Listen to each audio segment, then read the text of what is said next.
Mom said. "We don't want to see your face anymore," and blocked my number. So I sent a message saying, "You won't see my money either." And the next morning, I woke up feeling lighter than I had in years. Let me rewind a bit. I'm 31, and for the better part of the last decade, I've been my family's invisible safety net. After my dad lost his job during the 2008 crash and spiraled into a pit of debts and missed mortgage payments, someone had to step up. That someone was me.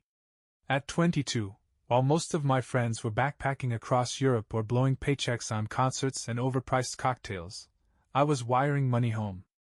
At first it was just groceries. Then came the mortgage. Then my younger brother Jake's tuition. My sister Lily's cheer fees. My mom's monthly allowance, as she liked to call it, though there was nothing monthly about it. She'd just text, "Short this week, can you help?" And I'd make it happen. No one asked if I had enough for myself. No one said thank you. What I got instead were snide remarks. Mom hated that I didn't go to church anymore. Dad thought my marketing job wasn't a real career. Jake mocked my apartment's size. Lily called me emotionally unavailable because I didn't drive 4 hours every weekend to visit. Never mind that I was paying for that very house they wanted me to come home to. But things hit a boiling point last Friday. It was supposed to be a routine family call. I was on Zoom, talking through Lily's fall tuition and the fact that my landlord had raised my rent again. I mentioned gently that I might need to cut back on some of the support. That's when Mom leaned in and said, "You know what? We don't want to see your face anymore." Then she ended the call. I stared at my screen, not sure what had just happened. I texted her. It bounced. Blocked. Then I checked my email, radio silence. No reply from Dad. Nothing from Jake or Lily. They'd closed ranks. Like I was some outsider who'd failed them. I should have cried. Or raged. Instead, I felt cold. Clear. So I wrote one last message. "You won't see my money either." And then I went to work. Not at my job, but at pulling the plug on every financial lifeline I'd built for them. It's strange how quickly things can be undone when you're the one holding the strings. That morning, after sending the text, "You won't see my money either," I sat down at my kitchen table with a cup of coffee and my laptop. For once, I wasn't in a rush. No frantic juggling of bank transfers. No mentally calculating how much was left for my groceries after everyone else got their cut. Just silence. The kind of silence that feels earned. First, the mortgage. My name wasn't on the deed, but the payments came from me. A recurring transfer, set up years ago, like clockwork. Cancelled with 2 clicks. I called the bank and confirmed it. No more payments from my account to their home. Next was the shared account I had with Mom, the one she used like a vending machine. I'd set it up to give her some autonomy, some dignity. All it did was make it easier for her to treat me like an ATM. I drained the account, then shut it down completely. When the bank agent asked if I wanted to list the reason, I paused for a second. Then typed, "Abuse of trust." Then came the tuition payments. Jake's college portal was still linked to my email. I logged in and deactivated the saved payment method. I even added a note under billing contacts. No longer financially responsible. That felt good. Utilities gone.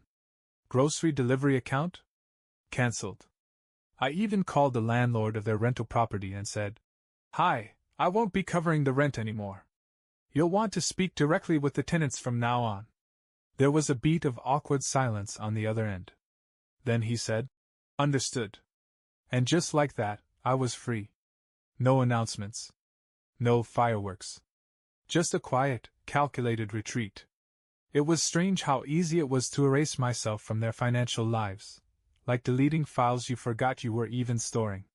For the first time in years, I wasn't worrying about how to stretch myself thin. I was just breathing. I didn't expect a response right away. But that silence? It didn't last long. It started that night. I was finishing dinner, something simple, something for me, when my phone buzzed. Unknown number. I let it go to voicemail. Then another one. Then 2 texts in a row. "Jake's tuition didn't go through. Mom's freaking out. Call her. No names. No greetings. Just demands. Like nothing had changed. The third message came from a different number entirely. I opened it and immediately recognized the tone. It was my Aunt Teresa. Mom must have roped her in. Whatever's going on, your mom says you're being irrational. Can we talk? I didn't respond. The next morning, the calls ramped up. A blocked number left a voicemail. It was Lily. Her voice was shaky, softer than usual. I'm not mad, I swear. I can't get a hold of anyone. My school emailed saying I have a balance or they'll drop my classes. Can you please just talk to Mom? She's not herself right now. She was crying. Not yelling, not guilt-tripping, just crying. And I'll admit, it cracked something in me. But I didn't call back. Not because I didn't care. But because I'd cared too much for too long. Then came Mom, using a friend's number. A text first. Please. This has gone too far. Let's talk like a family. A minute later she called. I let it go to voicemail. And what I heard. She wasn't angry. Not exactly. Her voice was careful, almost pleading, but still full of that same pride. You've made your point. We get it. But this isn't how families act. We're not perfect, but we've always had each other. I don't know what you want from me. Do you want me to beg? And still, no apology. Not one word acknowledging what she said to me. Not even an admission that they had crossed the line. Just a woman used to power realizing the floor was suddenly gone from under her feet. They hadn't lost a son, they'd lost their lifeline. You'd think it'd get easier to ignore them after a few days, but it didn't. It got weirder. The messages evolved. At first, it was panic. Then guilt. Then came the rewrites of history. Jake sent a wall of text about how I'd always made things about money, and how he never asked for help anyway. As if I hadn't covered 4 years of his college tuition like it was a monthly Netflix subscription. Lily followed up with a dramatic, I wish things didn't have to be like this. As if I'd packed up in the night and disappeared for no reason. Then, a voice memo from Mom. I played it once. That was enough. You think we used you? That's not fair. We relied on you because we thought you wanted to help. You never said no. You always showed up. You were the strong one. That part hit me. Because she was right in a way. I had always shown up. But strength isn't endless. It wears thin. It frays. And when people only ever show up for you when the checks stop coming? That's not family. That's a transaction. So I ghosted them. Completely. Blocked the new numbers. Moved all important accounts to private. Left the family group chat with one quiet tap. I didn't post about it. I didn't vent. I didn't retaliate. I just vanished from their ledger. It's funny how quickly a person becomes invisible when there's no $sign attached to their name. By the end of the week, the calls slowed. The texts trickled into silence. The void they left didn't feel like loss. It felt like space. Room to breathe. Room to think. Room to imagine a life that didn't orbit around obligation. And that's when I realized, I wasn't just done funding them. I was done explaining myself. The morning after I blocked the last number, I slept in. Not in the lazy, indulgent way, but in the no one needs anything from me kind of way. No vibrating phone. No bank alerts. No mental checklist of who needed what by Friday. Just sunlight on my face and the sound of my own breath. I made real coffee. Not the instant stuff I'd been drinking to save money for the electric bill back home. I sat at my kitchen table and realized something almost absurd. This money? It's mine now. So I opened my laptop.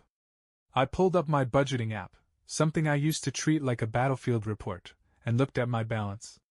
Then I started listing all the things I'd always said, someday, too.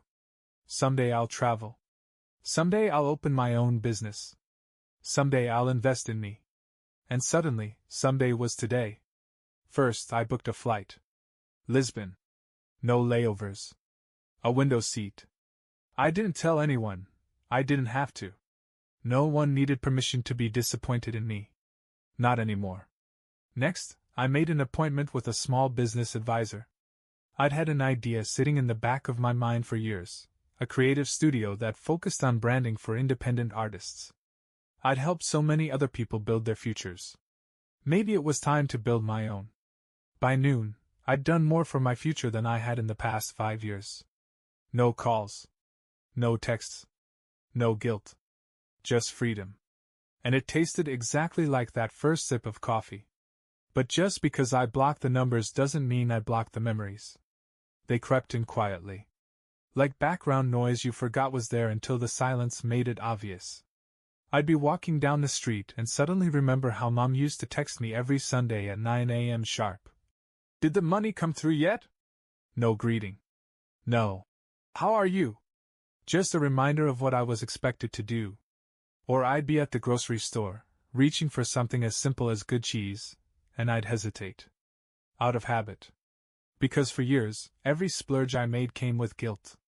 Must be nice, Dad once said when he saw a new jacket I'd bought on clearance. Guess the rest of us just have to struggle. It was never about helping. It was about control. Subtle, quiet, insidious control. The kind that seeps into your bones until you think it's love. That first week of silence? It was louder than I expected. Because for the first time, I had to figure out who I was without their need defining me. And honestly, I didn't know. Not yet. But I was starting to find out. I went to a museum, alone. Bought a new sketchbook. Started drawing again. Little things, small pieces of me I hadn't touched in years because I was too busy stitching together the pieces of their lives. There were moments I still checked my phone, half expecting another number to slip through the cracks. But they didn't. Eventually, they stopped trying. Or maybe they finally understood that I meant it this time. That I was done. There's a strange kind of grief that comes when you stop being who everyone expects you to be. Not because you miss them, but because you start realizing how much of yourself you never really knew. The truth was, I had been a ghost in my own life for nearly a decade. I had moved cities not because I wanted to explore, but because it made it easier to send money without questions. I worked late nights not for ambition, but to afford my brother's textbooks. I stayed single, not because I wanted to, but because any time I tried to build something with someone, I felt like a fraud. How could I invite someone into my life when that life wasn't mine to begin with? I was too busy funding other people's dreams. That week, after cutting them off, I started piecing things together, not just finances, but fragments of who I used to be. I dug through an old drawer and found a dusty journal from years ago, pages full of plans I'd forgotten I ever wrote. One entry read, "I want to open a space where people come to create. I want it to be beautiful. Warm. A little messy. A lot honest." I sat there, rereading that line a dozen times. It was written in a coffee shop after a shift I barely survived, back when I still believed I'd have a life of my own someday. That dream, of opening a creative studio, was still there. Just buried under years of maybe laters and not until Jake graduates and Mom needs new tires. But now, no more excuses. No more siphoning my energy into a hole that never said thank you. I emailed a realtor about commercial spaces in my area. I signed up for a small business course. I reached out to people I'd lost touch with, not family, but the friends I'd pushed aside because they didn't understand what I was dealing with. And I told the truth. I'm finally doing something for me. The response was overwhelming. One friend said, "It's about time." Another replied, "I thought I lost you." They hadn't. I'd just been buried. But now, I was starting to unearth something I thought was gone for good: hope. There were still tough moments. Nights where I stared at the ceiling wondering if I'd done the right thing. Moments where I missed the idea of family more than the people themselves. But those moments didn't define me anymore. What defined me was the sound of silence not filled with guilt. The sight of my bank balance slowly rising. The feeling of drawing in that sketchbook, page after page, without apology. I was no longer the backup plan for people who never made space for mine. I was my own plan now. The silence lasted about 2 weeks. Then they tried again, but not directly. This time it was softer. More calculated. The kind of manipulation that's dressed up in concern and stitched together with nostalgia. A message came through Instagram. A cousin I hadn't spoken to in years. "Hey, just checking in. Your mom says you haven't been around much. She's worried. Is everything okay?" I stared at it for a long time. The phrasing was so careful. Haven't been around. Not. Cut them off. Not. After everything they said? It was like the last decade of sacrifices had been erased, rewritten with a narrative that made them the abandoned ones. I didn't reply. 2 days later, my dad emailed me, an actual email, which he never does. It was short. "Whatever issues you have with your mother, we can work it out. You've made your point. Don't let your pride cost you your family." I sat there, reading it over and over, and felt nothing. No anger. No sadness. Just the dull weight of familiarity. That was the language of our family: pride, duty, point made. As if I'd thrown a tantrum instead of walking away from years of exploitation. But then came the final crack. "Lily." She sent a voicemail. No theatrics this time. Just her voice, quiet and exhausted.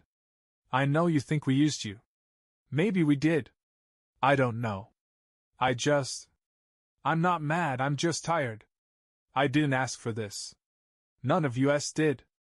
But that's where she was wrong. They may not have asked outright, but they expected. Expected me to show up. Pay up. Stay small. Stay silent. When I didn't, they didn't know what to do. Because for years, my compliance had been their comfort. My self-sacrifice, their safety net.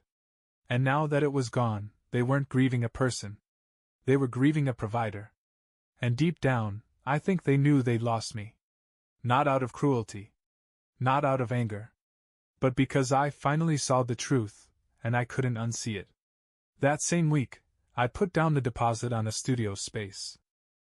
It wasn't perfect, exposed pipes, old floors, creaky windows, but it had light. Warm, golden light that poured in through the back in the afternoons.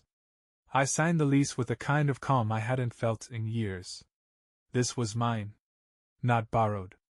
Not temporary. Not conditioned on keeping anyone else afloat. I painted the walls myself.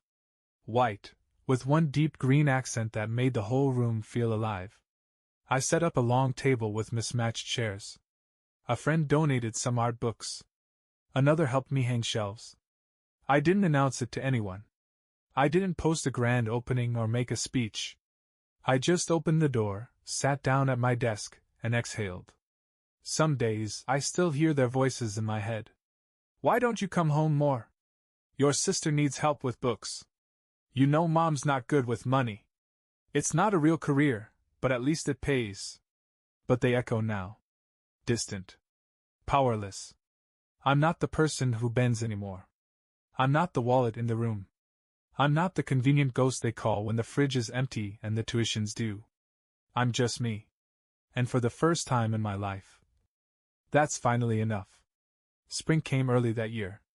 The kind of warm breeze that makes the trees bloom too soon and tricks you into thinking the world is gentler than it really is. I was walking back from my studio, when I saw it. A familiar number, one I hadn't blocked because I didn't recognize it. My hand hovered over the screen for a second too long. Curiosity wins, always. I answered. "Hey," Lily's voice said, soft and worn thin. "They want to have dinner. Just talk. No strings. I told them I'd ask you." There was a long pause. She waited like she was used to being ignored now. "I think they miss you," she added. I let the silence stretch. Then I asked the only question that mattered. "Did they apologize?" She sighed. "They said they want to move on." I almost smiled. There it was. Not sorry. Just skip the part where they admit what they did and get straight to the reunion scene. "I'm not coming," I said. "Why not?" Her voice cracked, not angry, but something else. Confused, maybe?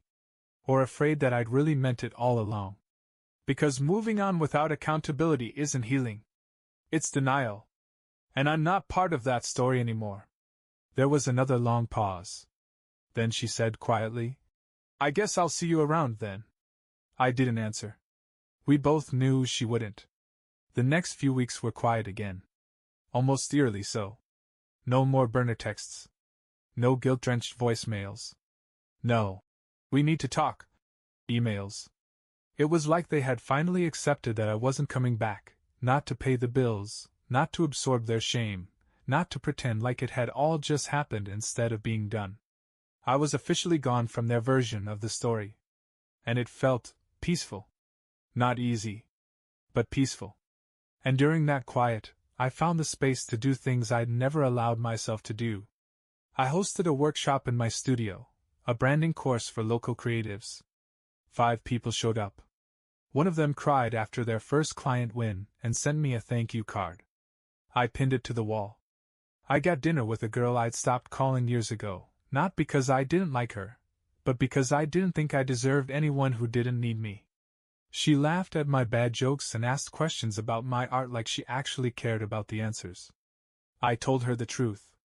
I started saving, not bleeding money into someone else's account.